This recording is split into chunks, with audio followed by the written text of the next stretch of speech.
Hello students, now I have one more topic from the chapter Acid, Base and Salt of class 10 subject math, and the topic is types of base.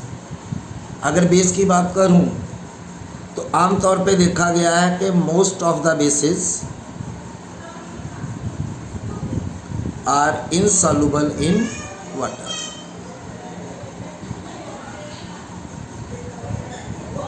लेकिन कुछ base ऐसे हैं जो पानी में घुल जाते हैं।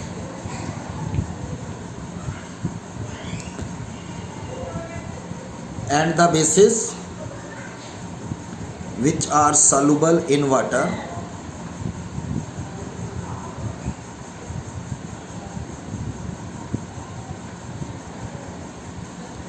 are called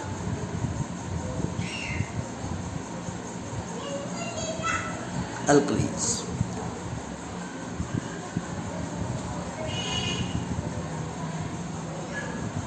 कुछ बेस जो हैं वो पानी में नहीं घुलते और कुछ बेस जो हैं वो पानी में घुल जाते हैं। आमतौर पे जो पानी में घुलने वाले बेस हैं वो कौन कौन से हैं?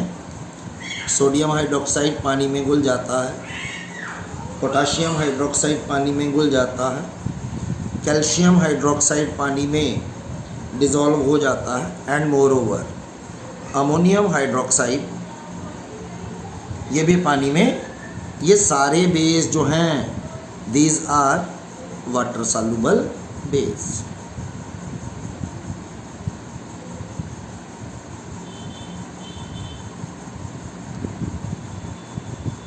और वाटर सॉल्युबल बेस जो हैं इनकी इम्पोर्टेंस उन बेसिस से जो पानी में नहीं घुलते उनसे बहुत ज़्यादा होती है, लेकिन आयोनाइज होने की एबिलिटी के बेस के ऊपर कि how a base is ionised when dissolved in water, we can divide the bases into mainly two categories, either strong base and weak base. तो आमतौर पे जो वीक बेस हैं they are calcium hydroxide, it is ammonium hydroxide and it is magnesium hydroxide, ये weak base हैं। दूसरी ओर sodium hydroxide, potassium hydroxide और मैग्नीशियम हाइड्रोक्साइड ये दोनों में आ जाता है वैसे,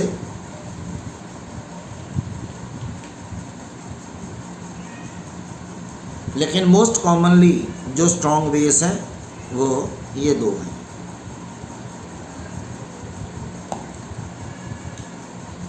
हमारे पास स्ट्रॉन्ग बेस जो हैं सोडियम हाइड्रोक्साइड, पोटाशियम हाइड्रोक्साइड हैं, और वीक बेस जो हैं वो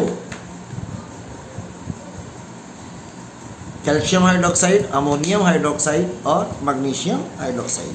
अब स्ट्रॉन्ग बेस या वीक बेस क्या है? स्ट्रॉन्ग बेस क्या होते हैं?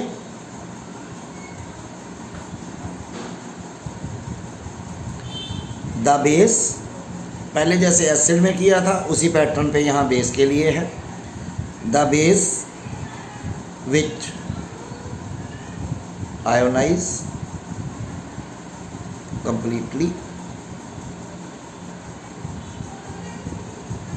and produce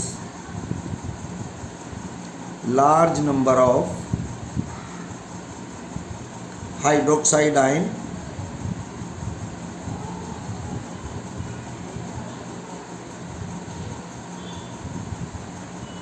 in water are called strong base. अब इसका मतलब कि आयोनाइज होता है, जब हम पानी में डिज़ोल्व करते हैं तो आयंस बनते हैं। कैसे आयंस बनते हैं? मान लो जैसे ये सोडियम हाइड्रोक्साइड है, when dissolved in water it gives sodium ion and hydroxide ion,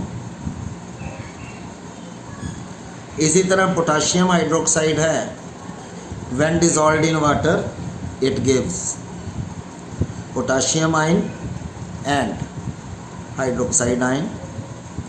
अब यहाँ मैंने लिखा the ion with the base which ionise completely, जो पूरी तरह से आयोनाइज हो जाते हैं। जब पूरी तरह से कोई बेस आयोनाइज होता है then it produce large number, mean अगर 100 आयन्स हैं, इसमें हाइड्रोक्साइड आयन्स हैं, तो ये 90 से ज़्यादा आयन्स बना देता है, तो इसलिए ये स्ट्रॉन्ग है। लेकिन दूसरी ओर हमारे पास हैं weak base. Weak base mean the base which do not ionise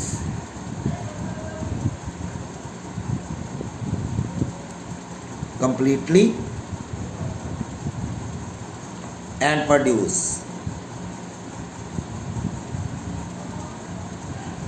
lesser number of hydroxide ion in water are called weak base.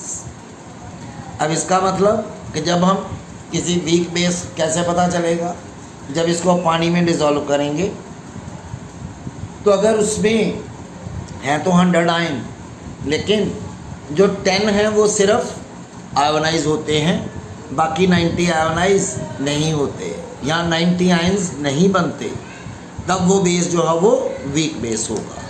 तो एग्जाम्पल के लिए अगर लिखना चाहें तो हम लिख सकते हैं जैसे कैल्शियम हाइड्रोक्साइड, ये एक वीक बेस है। अमोनियम हाइड्रोक्साइड एक वीक बेस है। इसी तरह मैग्नीशियम हाइड्रोक्साइड एक वीक बेस है। जब ये आयोनाइज होता है तो हमारे पास बनेगा calcium ion plus hydroxide ion. जब ये आयोनाइज होगा तो बनेगा ammonium ion plus hydroxide ion,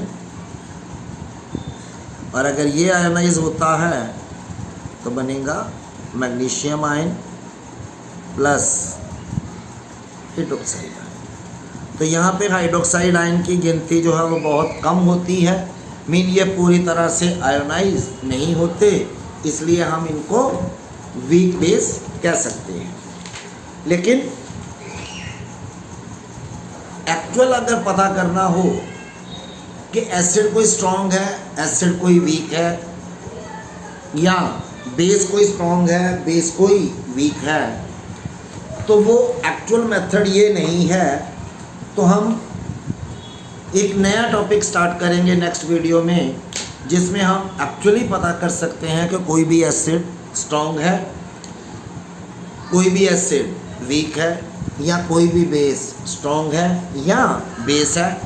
उसके लिए एक साइंटिस्ट था सोरेनसन। तो सोरेनसन ने एक स्केल बनाई, उस स्केल को पीएच स्केल नाम दिया गया। तो उस पीएच स्केल के बेस के ऊपर हम किसी भी एसिड या बेस की स्ट्रेंथ इजीली फाइंड आउट कर सकते हैं, जो हम अपनी नेक्स्ट वीडियो में डिस्कस करने जा रहे हैं।